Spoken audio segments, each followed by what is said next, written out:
We're glad to have you with us this morning and delighted to hear from you. First thing I'm going to ask you to do is to prepare, well, you've already prepared for us an opening statement, and please give us that opening statement at this time. This is also during our public viewing session. So just wanted to inform you that everything that we're saying here is viewed and through our public access portal. Sure. Well, good morning to everyone again. Thank you so much for allowing me to be with you today. As you can imagine, having been in higher ed for quite some time, I've had the opportunity to interview a time of two. But this, my friends, is different. Southern University has been a part of my world literally for my entire life. My mother was reared in Baton Rouge. My father was reared in New Orleans. They met as students at Southern University and both earned degrees in secondary education in the 1960s. When I say that Southern University and working in the field of education is in my blood, you can understand what I mean. I was born and reared in Baton Rouge. The very first school I attended was Southern Lab. In my senior year at Catholic High School, there was only one university I applied to, and that was Southern University. The experiences I had as an undergraduate student at Southern University shaped me into the man for you today. My first significant leadership experience resulted from being elected the student body president of the Student Government Association in 1991-92 academic year. And I simultaneously served as the student member on the Board of Supervisors. But bar none, the greatest accomplishments I've had in my life are my children. I'm a proud parent of 5 children. Yes, I can field the basketball team if I had to. I have 2 adult children, ages 29 and 27, and I'm a glutton for punishment because I have 3 younger children, ages 14, 10, and 8. My only daughter is my 29-year-old. As to my experience in higher education, I've worked some 28 years. I worked at 6 very different universities, 3 large public research institutions, 1 elite private research institution, and 2 public land grant HBCUs. As to senior administrative experience in higher education, I've served as the Dean of Students and Chief Student Affairs Officer at Auburn University. I've served as the Vice President for Student Affairs and Chief Student Affairs Officer at Ohio University. Presently, I'm completing my 10th year as president at Langston University. Langston University is the most westward historically Black college and university in the U.S. and is a public land grant institution with 4 campuses located throughout the state of Oklahoma. We have campuses in the cities of, and our flagship campus is in the city of Langston, in Tulsa, Oklahoma City, and now in Ardmore, Oklahoma.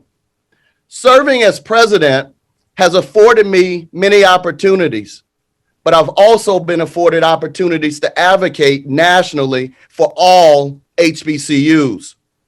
Currently, I serve as the only HBCU president who serves on the Thurgood Marshall College Fund Board of Directors, and previously, I've served as the chair of the Council of 1890s Council of Presidents, which represents the 19 historically Black colleges and universities land grant institutions in the U.S., of which Southern University is included. I am drawn to this position not only because of the impact that Southern University has had on my family and because of the fond memories that I have held and still hold.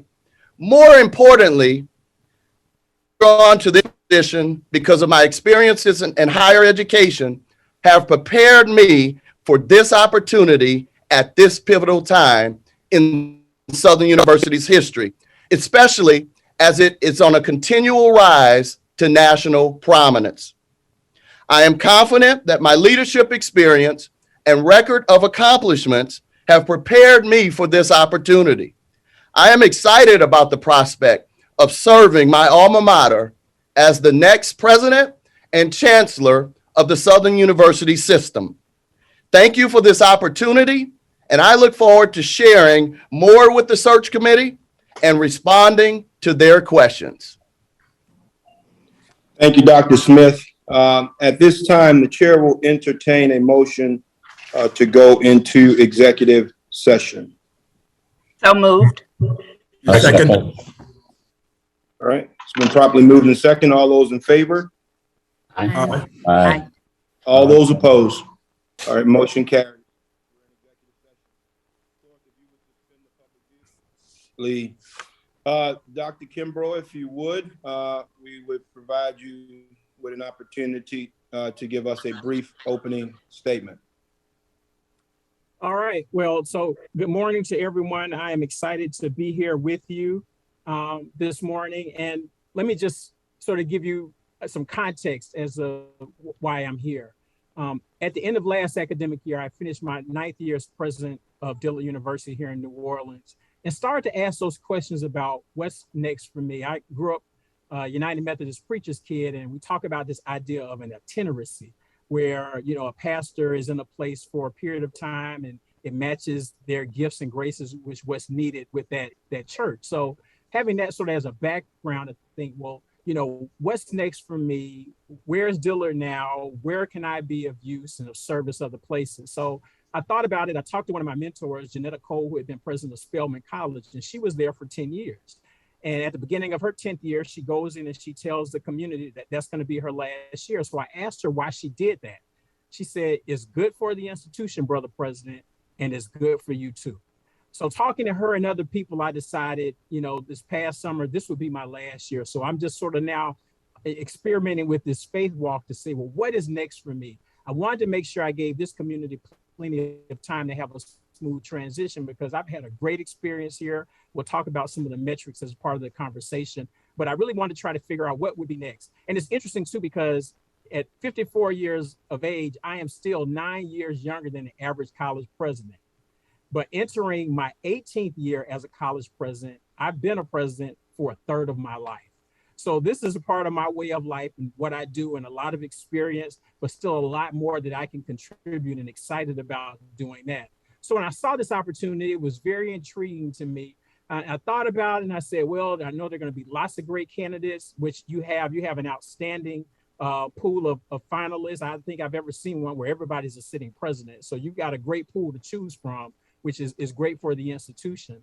But I thought about it, and so I said, no, let me explore this a little bit more. I think there's some opportunities here and a different way to use my skills. And so my wife was having a conversation with our son about it to say, you know, your dad is, you know, he's a finalist for this position. So he got excited. He plays travel basketball. We're in Baton Rouge a lot during the summer. So he just bragged about it, like, you know, and dad's a president and he's got experience. And she said, yeah, but there are other people in the pool that have experience too. They're presidents. He said, well, how many of them? She said, all of them. So then he thought about it again. And then he said, well, are any of the schools bigger than Dillard? And she said, yes, all of them. And so then he said, oh. So I looked down, I was like, Benjamin, what's going on? He said, I'm sorry, Dad. So he sort of helped me level set expectations. But even with all of that, I think as the outlier candidate, there are some opportunities here for me. Now, it's not like I don't have any state school experience. I was vice president for student affairs at Albany State University. I worked very closely with the Board of Regents there as we created a phase-in plan to limit the number of students who came in needing developmental studies. So I've worked in the system, both at Albany State and Georgia State University with the university system of Georgia. So I understand that. But coming in as a private college president, I think there are some unique things that I could bring to this. First of all, every place I've been able to build really strong teams that make things happen. I believe in great teams working together, having fun, doing the job, doing a really great job for that institution. That's happened at 2 places. And so the second thing those great teams have done is move numbers, and that's what we've done. So every place I've been, everything goes up. High school GPA, average ACT score, retention rate, graduation rate, alumni giving rate, endowment, and audit findings go down. So I'm about the metrics. I'm going to look at that, and that's how I measure what I've done. So the numbers move as well. The final thing I think I bring that's different is a national perspective, a national reputation for a system. And so you have this Southern system. How does it then expand its reach in terms of influence in the entire HBCU ecosystem? I currently chair the member presidents for the United Negro College Fund, the 37 members. I also chair our governmental affairs group. So I do a lot of work now with people in Washington, D.C. In fact, the Biden administration has called on me a number of times to give interviews to talk about issues related to HBCUs. So I bring all of that to the table that helps to leverage the brand positioning of Southern University system and the member campuses. So I'm excited about this conversation as well today. I look forward to your questions. Thank you, Dr. Kimbrough. We will now move into executive session to complete the remainder of Dr. Kimbrough's interview with the search committee. The chair will entertain a motion to move into executive session. So moved. Second. And properly moved in second. All those in favor? Aye. All those opposed? Motion.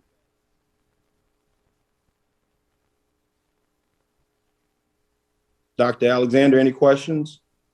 No.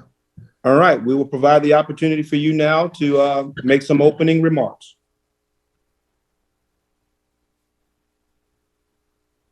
Wonderful. Thank you for this forum and this opportunity.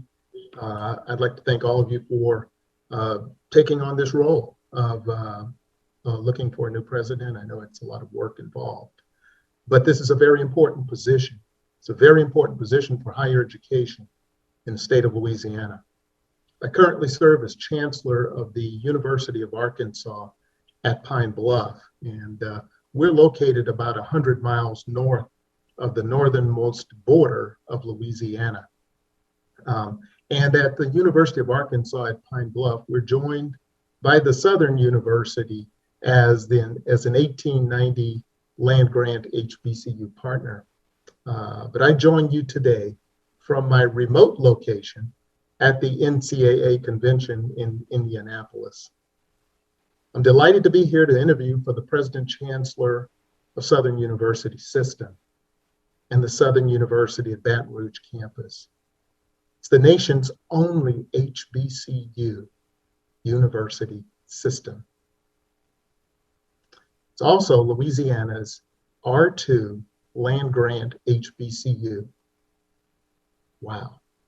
Congratulations to Southern University on your recent designation as a Carnegie Doctoral II, Research II university, which is so classified due to the high level of research activity you've got going on at Southern University. This is an awesome achievement for the university, for the system, the state, and for the nation.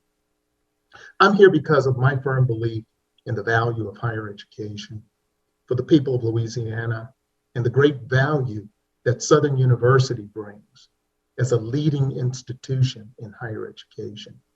Southern University and the Southern system is on a trajectory toward achieving even greater prominence.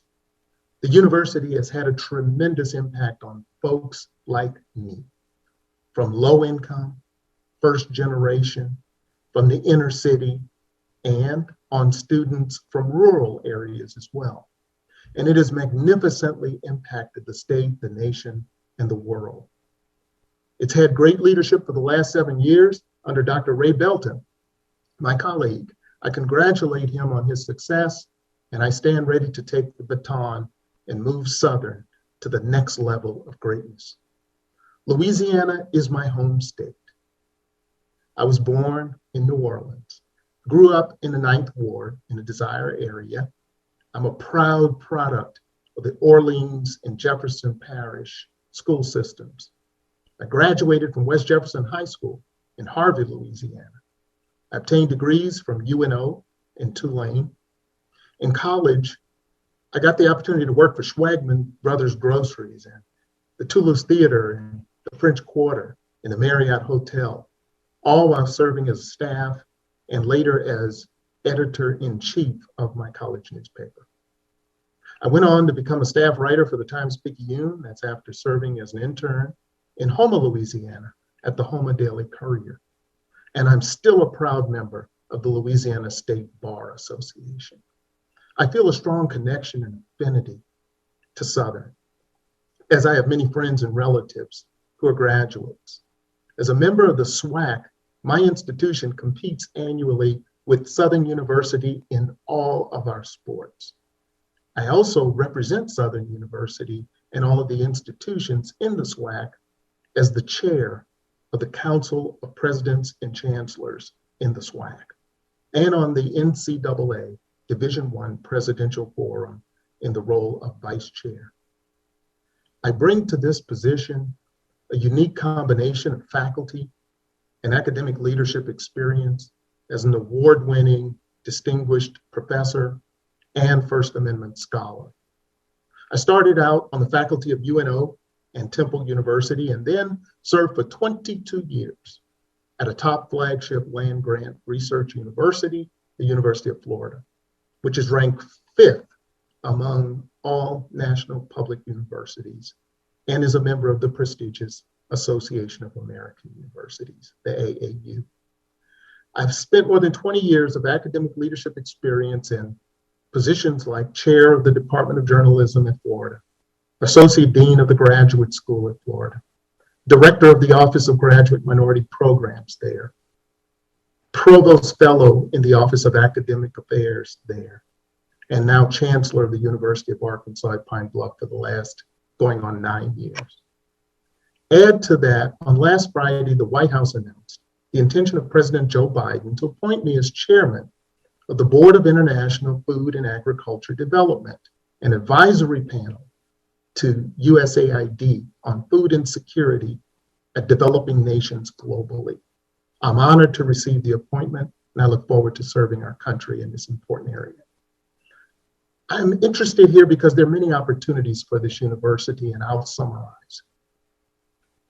There's the opportunity to continue to grow this university system in size at the undergraduate and graduate level, to grow this system in stature, to capitalize on the Carnegie R2 classification, to examine the possibilities for moving Southern University to R1 classification.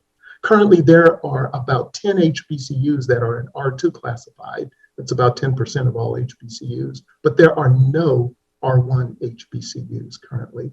Wouldn't it be wonderful if Southern would join that elite class in this country? Would leverage the proximity of Southern to the state capitol and building stronger relationships with the governor and the leadership in the House and Senate and other agencies, increase the community and state engagement in city, state, and beyond, and appreciate the outstanding faculty and staff contribution that got Southern there. Enhance the post-graduation access of its students to corporations for experiential learning and opportunities, and then the branding and messaging opportunities around this enormous impact that the university is having on the city, the state, and the region. The future is shining brightly for Southern University and the Southern University system. I therefore seek this phenomenal leadership opportunity as President and Chancellor. Thank you, Dr. Alexander. The chair will now entertain a motion to move into executive session. So moved. Second. It's been properly moved and second. All those in favor? Aye. All those opposed? Motion carries. We're now in executive session. Clerk, can you suspend